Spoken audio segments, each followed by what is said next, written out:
Hello guys, welcome back to another short video discussion. Very good evening to all of you. कैसे हो आप सब? तो चलो फटाफट स्टार्ट करते हैं। इस वीडियो में काफ़ी सारे स्टॉक को कवर अप करेंगे, तो बिल्कुल लास्ट तक ज़रूर देख लेना। इनमें से अगर आपके पास कोई भी स्टॉक है, आप कमेंट में शेयर कर सकते हो या अपने कोई भी सजेशंस शेयर कर सकते हो। चलो पहले बात कर रहे हैं भारत हेवी इलेक्ट्रिकल बीएचईएल की बात करते हैं। ड्यूरिंग द मार्केट न्यूज़ आया था। न्यूज़ की बात करें, काफ़ी पॉजिटिव न्यूज़ है। तो इनको एक बड़ा सा ऑर्डर मिलते हुए दिख रहा है। 7,500 करोड़ का कॉन्ट्रैक्ट हो चुका है गुजरात स्टेट इलेक्ट्रिसिटी कॉर्पोरेशन के लिए। ठीक है, तो एक अच्छा खासा पॉजिटिव मोमेंटम के लिए लॉन्ग टर्म कॉन्ट्रैक्ट है, तो जाहिर सी बात है लॉन्ग टर्म में इनका क्वार्टरली रिजल्ट में रिफ्लेक्ट होगा। बट ओवरऑल जो इनको जो ऑर्डर्स मिले हैं, अच्छा कॉन्ट्रैक्ट मिलते हुए आपको दिख रहा है। ठीक है, बट ध्यान रखने वाली बात यह है कि टॉप लेवल से अभी भी अच्छा खासा प्रॉफिट बुकिंग में है। आने वाले टाइम में इनमें बैक टू बैक अगर ऑर्डर्स मिलते हैं, stock slow and study come back कर जाएगा। देन बात करते हैं आरवीएनएल के बारे में। सेम स्टोरी पीएसयू की कंपनी का, कि ये भी टॉप लेवल से अच्छा खासा करेक्शंस में है। बट इनको आज भी एक और ऑर्डर मिलते हुए दिख रहा है। एनएचआई से ऑर्डर मिला है 554 करोड़ का ऑर्डर जो है इनको मिल चुका है। तो ऑर्डर बुक के हिसाब से अगर आरवीएनएल की बात करें, काफी स्ट्रॉन्ग ऑर्डर बुक है। हाँ, आने वाला टाइम में जितने भी क्वार्टर में अगर ये सारे के सारे ऑर्डर टाइम पे ये कंप्लीट करते हैं, तो क्वार्टरली जो रिजल्ट है वो शानदार होने के चांसेस जरूर बन जाएंगे। ठीक है, लॉन्ग टर्म का प्लान है तो जरूर इन सारे स्टॉक को, पीएसयू स्टॉक स्पेशली दो सेक्टर को तो आप रडार पर रख सकते हो। चाहे इंफ्रास्ट्रक्चर की बात कर ले, देन बात कर ले डिफेंस सेक्टर की, क्या एक और नया सेक्टर आप एड ऑन कर सकते हो, न्यूक्लियर सेक्टर का। ठीक है, न्यूक्लियर पावर प्लांट्स बनाने के लिए भी काफी अच्छा बजट एलोकेशंस हुए हैं, उनमें भी आप देख सकते हो। या इन तीनों में से अगर आपके पास पहले से स्टॉक है, तो एक अभी जो सबसे ज्यादा चर्चे में आ रहा है वह वेस्ट मैनेजमेंट या वेस्ट मैनेजमेंट के रिगार्डिंग जो भी स्टॉक है उसको भी आप रडार पे रख सकते हो। ठीक है, चलो नेक्स्ट न्यूज की बात कर लेते हैं। तो देन बात कर लेते हैं हम क्रिस्टल इंटीग्रेटेड सर्विस लिमिटेड। काफी छोटी कंपनी है, बट इसको भी आप चाहो तो रडार पे रख सकते हो। इनको भी एक ऑर्डर मिलते हुए दिख रहा है। ठीक है, कितने बड़े ऑर्डर्स मिले हैं, तो 2 साल का कॉन्ट्रैक्ट मिला है। छोटी कंपनी है तो 10 करोड़ 38 लाख के आसपास का इनको ऑर्डर मिला है। 2 साल के आसपास जो ऑर्डर का टाइम फ्रेम इनको मिलते हुए दिखा है। छोटी कंपनी है। ध्यान रखने वाली बात यह है कि इस स्टॉक में अगर आपके पास पहले से है, तो जरूर क्वार्टरली इनके रिजल्ट जरूर चेकआउट करते रहना। स्टॉक जो है लॉन्ग रन में आपको देख रहे हो, तो अपने फाइनेंशियल एडवाइस जरूर बात कर लेना। स्टॉक काफी रिस्की कंपनी में है। देन बात करते हैं वाटेक वागा लिमिटेड। ये स्टॉक काफी पॉपुलर हो रहा है, काफी सारे इन्वेस्टर्स के पोर्टफोलियो में, इवन म्यूचुअल फंड्स में भी इसमें बाइंग होते हुए दिखेगा। तो इस स्टॉक को आप अगर रडार पे रख रहे हो, तो ध्यान रखने वाली बात यह है कि म्युनिसिपल कॉर्पोरेशन में काम करती है, या वाटर ट्रीटमेंट में अगर आपको पता है, मतलब कि आपको पता है म्युनिसिपल कॉर्पोरेशन वाटर ट्रीटमेंट्स हो गया, सीवेज का काम है, उसमें ये सबसे ज्यादा एग्रेसिव ये काम करती है।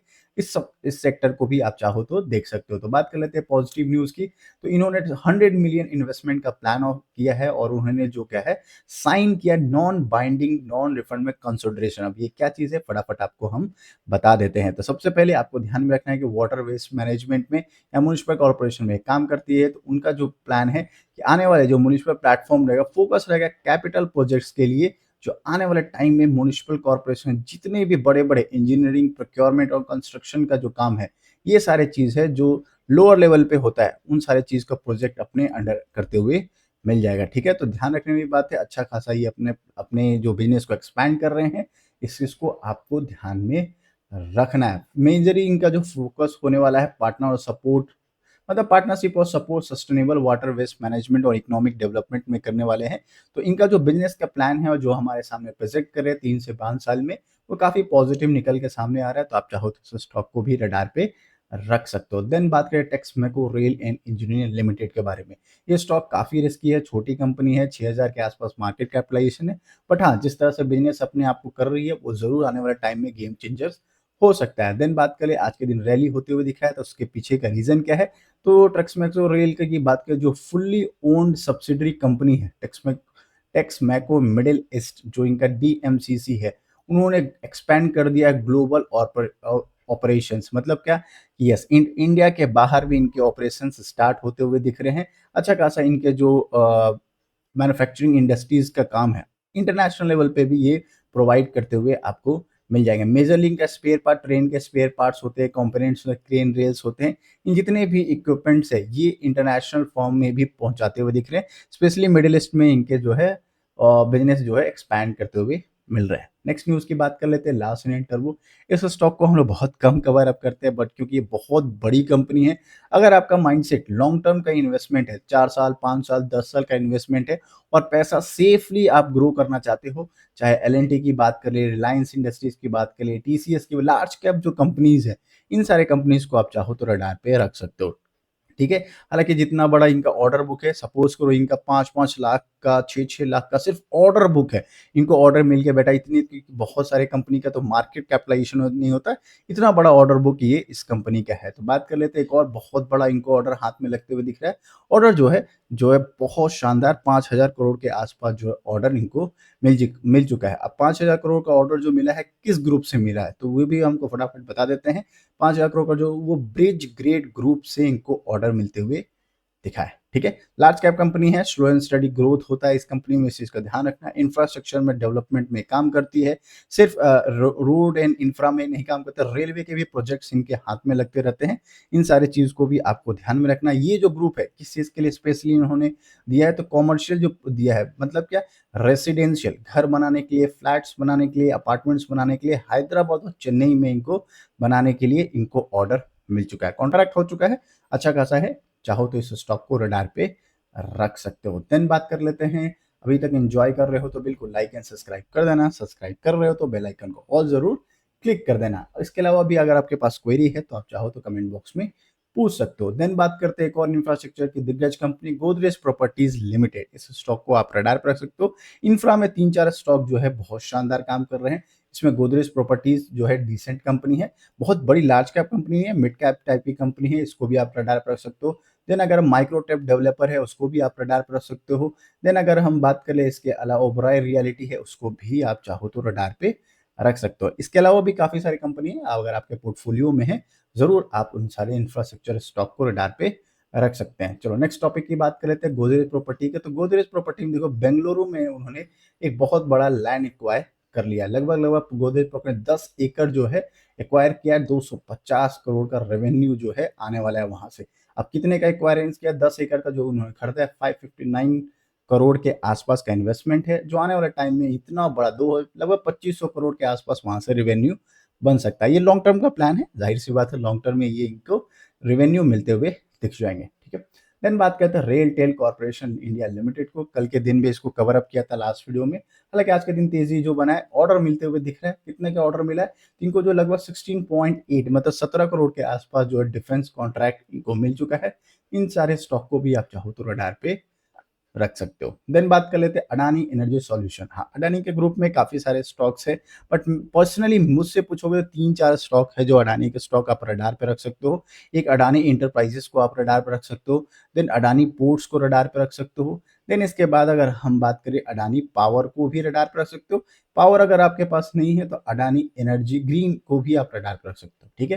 हालांकि बहुत बड़े क्वांटिटी अडानी में आप जा रहे हो तो अपने फाइनेंशियल एडवाइजर से जरूर बात कर लेना, क्योंकि इन सारे स्टॉक, अडानी का जो नाम है वो काफ़ी वॉलेटाइल नेम है।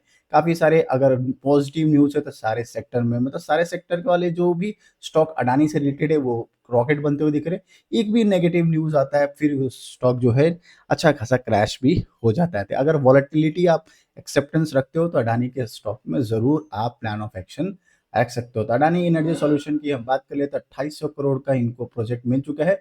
ग्रीन हाइड्रोजन प्रोजेक्ट्स बनाने के लिए इनको ऑर्डर मिल चुका है। तो लॉन्ग टर्म के हिसाब से देख रहे हो तो इन सारी चीज़ को आपको ध्यान रखना है, पर ध्यान रखना है कि ये सारे स्टॉक जो है अल्ट्रा वॉलेटिलिटी वाले स्टॉक है। देन एमडीएल की बात कर लेते हैं। हालांकि 2-3 दिन से देखोगे इसमें भी अच्छा खासा बाइंग हुआ है। आज के दिन स्मॉल प्रॉफिट बुकिंग कह सकते हो, एकदम स्मॉल या फिर फ्लैटिस परफॉर्मेंस है, क्योंकि लास्ट 3-4 वर्किंग डेज में अगर कोई स्टॉक दौड़ता है, एक छोटा सा पॉज कैंडल बनता है। अगर वन डे का चार्ट पैटर्न या आप ट्रेडर हो तो आप इस चीज़ को आपको जरूर पता होना चाहिए। बहुत बड़ा क्रैश वगैरह नहीं है, नॉर्मल सा सिनेरियो बना हुआ है। ठीक है। तो माजरॉक की बात करें तो एक और टाई अप करते हुए गोवा के साथ दिखा, एआई बेस्ड डिजास्टर मैनेजमेंट के रिगार्डिंग, इसलिए आप चाहो तो इस स्टॉक को भी रडार पे रख सकते हो। गोवा जो है, Goa state disaster management authority के साथ जो AI power disaster management system को इन्हांस करने के लिए, सिक्योर करने के लिए इन सारी चीज़ों की बातचीत चल रही थी, और जिसका जो है ऑफिशियली खबर भी आते हुए मिल गया था, जिसमें मेजरली का वायरलेस डिजास्टर डिटेक्शन रहेगा, रेस्क्यू रहेगा, कम्युनिकेशन सिस्टम को इम्प्रूव करने की सारी चीज़ें इनके फेवर में रहते हुए मिल जाएंगे। देन नेक्स्ट न्यूज़ की बात कर लेते हैं। एसेंचर। अब एसेंचर तो हमारे मार्केट में लिस्टेड नहीं है, ये यूएस के मार्केट में लिस्टेड है, यूएस बेस्ड कंपनी है, आपको ये चीज़ पता होना चाहिए। बट एसेंचर को हम लोग क्यों लाइन अप पे ले रहे हैं? तो एसेंचर जो है वो आईटी कंपनी की सबसे पूरे वर्ल्ड में सबसे बड़ी कंपनी है आईटी इंडस्ट्रीज की। अगर एसेंचर का रिजल्ट अच्छा आता है, अगर क्वार्टर 2 का इनका रिजल्ट आता है, आपको पता है बाहर की कंपनी में क्वार्टर 1 एंड क्वार्टर 2 ऐसे चलता है। अभी हमारा क्वार्टर 4 कंप्लीट होगा, बट इनका क्वार्टर 2 था। तो एसेंचर का जो रिजल्ट आया है उसके हिसाब से देखोगे एकदम शार्प नेगेटिव सेलिंग हो चुका है। मतलब क्या, रिजल्ट अच्छा नहीं आया, मार्केट के एक्सपेक्टेशन के हिसाब से मीट नहीं किया। उससे ज़्यादा इंपॉर्टेंट था कि एसेंचर का कमेंट्री, यस, उन्होंने आने वाले टाइम में जो प्रिडिक्शन करके बैठी हुई कि हमारा कैसा ग्रोथ रहेगा, सेल्स ग्रोथ कैसा रहेगा, रेवेन्यू कैसा रहेगा, वो अच्छा प्रिडिक्शन नहीं दिया है, इंटायर सेक्टर के लिए नहीं दिया है। इस वजह से ये स्टॉक जो है पूरा का पूरा प्लंज होते हुए मिल गया था, 8 सवा 8% के आसपास धड़ाम से गिरते हुए दिख गया था। ठीक है, अब क्या चीज़ है वो भी फटाफट हम देख लेते हैं। इस देखो, एसेंचर का रिजल्ट अच्छा नहीं आएगा तो हमारे आईटी सेक्टर के जितने भी स्टॉक है, चाहे बड़े बड़े कंपनी एचसीएल हो, टीसीएस हो, इन्फोसिस हो, ये बड़े दिग्गज कंपनी, इनको भी थोड़ा सा आप नेगेटिवली आप देख सकते हो। ये आने वाला जो क्वार्टरली रिजल्ट है उसमें थोड़ा सा इम्पैक्ट या फिर मिसमैच होते हुए डेटा दिख सकता है। मिसमैच डेटा मतलब क्या, एक्सपेक्टेशन मीट आउट नहीं होते हुए मिलेगा। ठीक है, तो एसेंचर की बात करें, जो उन्होंने दिया 16.7 बिलियन के आसपास उन्होंने शो किया है, 8.5% ईयर ऑन ईयर जो है कांस्टेंट करेंसी ग्रोथ दिया। बट उन्होंने फोरकास्ट किया कि आने वाला टाइम में जो ग्रोथ होगा 2 से 4% का ग्रोथ होने वाला है। मतलब आने वाला जो ग्रोथ टाइम फ्रेड है वो अच्छा नहीं होगा। बेसिकली उनका जो एआई में जो डिमांड है वो बहुत बढ़ने वाला है, इस वजह से काफ़ी ज़्यादा रेवेन्यू जो है वहाँ पे खर्च होते हुए मिल जाएगा। ठीक है, अब हमारे इंडियन मार्केट में आपको ज़रूर पता है एआई रिलेटेड डायरेक्ट कोई भी स्टॉक नहीं है, कोई भी ऐसा स्टॉक नहीं है जो डायरेक्टली एआई में काम करता है, सब इनडायरेक्टली काम करते हैं। मतलब कहीं ना कहीं पार्टनरशिप करके बैठे हुए हैं या उसमें रिसर्च चलते हुए मिल रहा है। ठीक है, इनडायरेक्टली अगर स्टॉक की बात करें, एचसीएल हो गया, इन्फोसिस भी हो गया, टाटा एलेक्सिस भी काम कर रहे हैं उसमें, then L N T Mindtree, I think L N T Mindtree है शायद, हाँ, थोड़ा सा क्रॉस चेक कर लेना, इसमें मैं थोड़ा confuse, L N T Mindtree है या नहीं। इन सारे स्टॉक को आप रडार पे रख सकते हो। देन बात कर ले केपीआईटी को भी आप रडार पे रख सकते हो। इन सारे एआई में थोड़ा थोड़ा काम करते हुए मिल जाते हैं। ठीक है, आई होप एनालिसिस अच्छे लग रहे हो तो लाइक एंड सब्सक्राइब कर देना। मिलते हैं एक और वीडियो में, तब तक के लिए थैंक्स फॉर वॉचिंग।